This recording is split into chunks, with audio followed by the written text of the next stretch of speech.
Okay, you're gonna start and put the foam roller at your waist.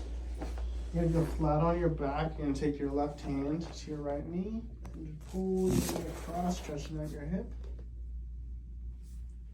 Then you'll do the other side.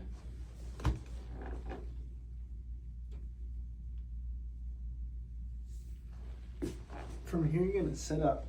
So you wanna make sure you keep your chest above the foam roller, engage your core, and just use your legs to push you along. You're gonna cut your back in half, essentially, doing the bottom portion first. Next, you'll go up to the top of your shoulders and roll up the remaining portion.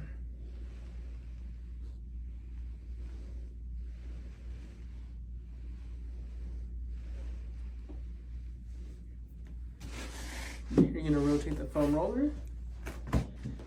You're gonna lay on it with your head hanging off, and you want it in between the spine and the scapula. You can just lay here and relax, or you can roll out this arm.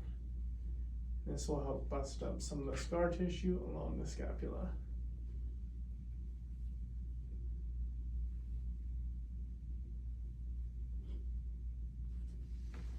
And you'll roll over, get your other side.